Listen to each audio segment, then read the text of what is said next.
Okay, so this video is a little bit awkward, a little bit weird, I guess, but it's definitely interesting. It's about romance in video games and the psychology behind it. Basically, it's about why we get a secret thrill from it. And don't lie, yes you do. You do get a secret thrill from it. Don't deny it.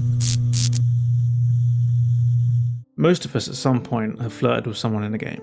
We've explored the romantic dialogue options. And that's fine, I'm here to tell you that there's no shame. There's no shame, people. It's there to be used, it's just a game. They've obviously added that feature for a reason, so don't worry about it. In fact, let me make you feel less awkward about it by admitting that I have a massive crush on Panam from Cyberpunk. Like, genuinely, I proper fancied her. So there you go. Now you don't have to feel awkward going forward into this video. You're welcome. So when we are flirting with these characters, if you can even call it that, it always starts as like just a bit of curiosity. You just want to see what happens, test the waters a bit. But then before you realise it, you're running errands and grinding loyalty missions for this character. You don't want to mess up by choosing the wrong dialogue options. And even though you know it's ridiculous, it still feels surprisingly nice when you do make the right decision, when they smile at you or when the relationship level starts to grow. The cool thing is that that feeling is real. It's a measurable chemical reaction. Your brain, as advanced as it isn't very good at separating reality from simulation when it comes to emotional feedback. So whether it's a real person complimenting you or a fictional character saying that they appreciate your help, the same reward circuitry in your brain lights up. That is dopamine, the little chemical burst that says, yeah, that felt good, I want to do it again. And it doesn't take much to trigger it, actually. A recent study from Frontiers in Psychology 2023 found that when people interact with virtual characters, they often form what's called parasocial relationships, which are one-sided emotional bonds that mimic real ones. In this study, participants showed emotional responses to positive feedback from virtual agents that were nearly identical to responses triggered by real people. So when your romance subplot starts heating up a little bit, and you find yourself weirdly invested, it's not because you've lost touch with reality and you're starting to form questionable feelings. It's because your brain doesn't fully distinguish between the two. Your brain is wired to seek connection, no matter where it comes from. And developers, of course, are obviously fully aware of this. That's why romance systems are designed so deliberately. The affection or relationship level that rises when you make the right dialogue choice. The way the character's tone softens after you've done something kind, when they start smiling or acting more interested in you. These are subtle, calculated reinforcements that keep your brain engaged. It's the same mechanism that keeps you refreshing your social media or checking for a text back. Every time that you get a little positive response, your brain releases another pulse of dopamine and you're hooked. You want more. It's actually crazy because we know exactly what's happening. Yet we play along with it anyway, because for all of our intelligence and self-awareness, we're not above enjoying attention, even when it's synthetic. We like to be liked, it's that simple. That's what makes these systems work. They're obviously not giving you actual romance, but they're giving you the illusion of being understood and appreciated, and for our naive, thirsty little brains, clearly that is enough.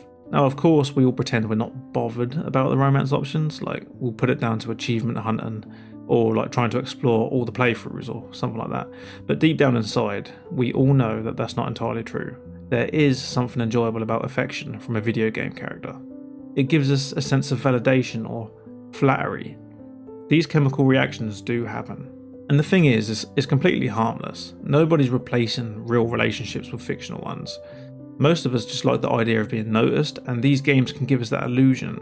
When you've had a rough day and a character thanks you for your bravery or tells you that they trust you, it hits in a very, very small but genuine way.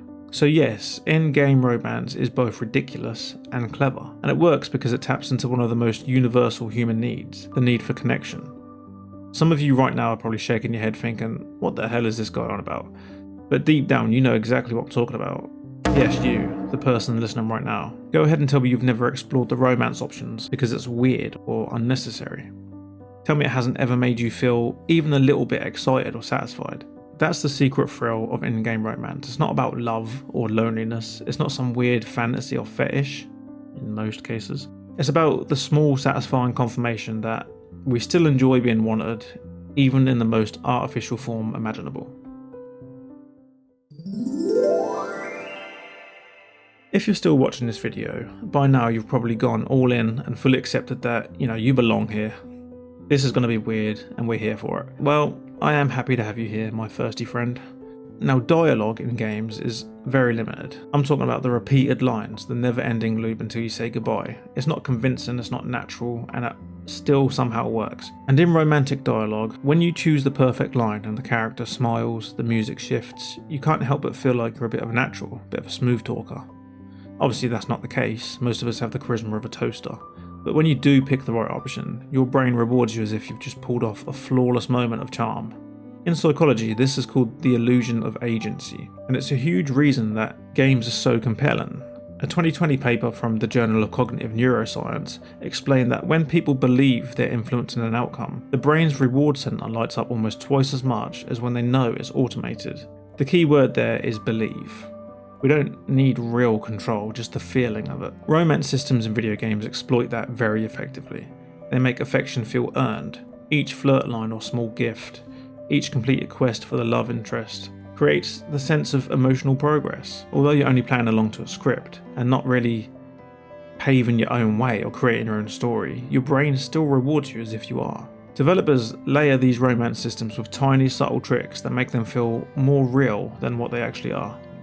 A slight pause before a character's response, or a voice that hits with just the right level of warmth, an animation that lingers for half a second longer than it needs to. This is all about timing, hitting that sweet spot in your brain that makes a moment feel personal. Psychology backs this up. Micro pauses and unpredictable reward timing light up the same dopamine circuits as gambling does. That's why even when you know it's a pre-written conversation tree, branch and dialogue, but now you know what, conversation tree sounds good, so we're gonna go with that. Anyway, you know it's pre-written, but your brain still reacts like it's a real organic win. You feel like you earned that smile or that nod. You earned and deserved that warm line that lands just right. And the truth is, we want to believe that too. We'd rather look the other way and allow ourselves to believe that our choices really mattered and that we earned what we achieved. It's a game, we know it's just a game, but we want that moment and we want those feelings. The truth is, we crave that moment where the game rewards us for supposedly doing the right thing. And although there is no actual connection, there is no actual conversation, there is a perfectly timed illusion of both. Even when we know it's fake, we lean into it anyway, because that tiny manufactured sense of accomplishment, it scratches a very real itch. That feeling is undeniably real.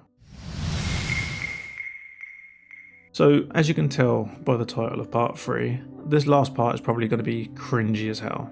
So I do apologise. I've gone through the psychology and now I have to find a way to wrap it up.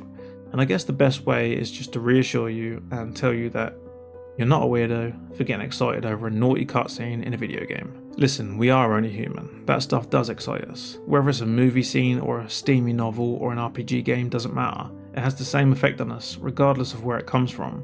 So just don't stress about it. It is quite funny though. We all know that the dialogue was probably written by someone we would have absolutely zero attraction towards. And we all know that the game basically holds our hands up until the point where we get what we want. Yet we still lap it up. We still feel like we've earned it, and we're happy when we finally do get what we want. It really does seem silly, but I like the fact that it's actually deeper than that. It's just crazy that even when we're fully aware of something that isn't real, our brains still want to connect with it. You can give people all the logic and awareness in the world, but we're still emotional creatures. We still get attached to stories and music, even to faces that in our lives only exist on a screen. And it's not because we can't tell the difference, it's because we don't want to be able to tell the difference. We like being moved, even if it's by something artificial. And when you think about it, that's kind of beautiful. Yeah, that's right, beautiful. I'm not afraid of being in touch with my emotions. I can use the word beautiful, okay? But yeah, it is beautiful. It means our capacity for emotion isn't limited to real experiences. It spills into stories, music, movies, and evidently video games. The fact that we can feel something genuine for something entirely digital really shows us how powerfully complex our brains are. Listen, if there is a take home from this video, which at this point I don't even know if there is, man. Like, what even is this video? The thing to remember is that enjoying romance in video games doesn't make you weird, it doesn't make you lonely or pathetic, but I am talking about like standard enjoyment. If you start making cardboard cutouts of Master Chief because you can no longer hide your love, then you may need to talk to someone. But yeah, we're just human, and our brains are unpredictable. These feelings are normal, and you will get a thrill from in-game romance. You will feel chuffed with yourself, you'll find satisfaction and enjoyment. All of these nice positive feelings are real, and they're not something that you can control, so just accept it. In-game romance is normal. Thank you, science. Thank you. Now, I am off to go and play some Cyberpunk.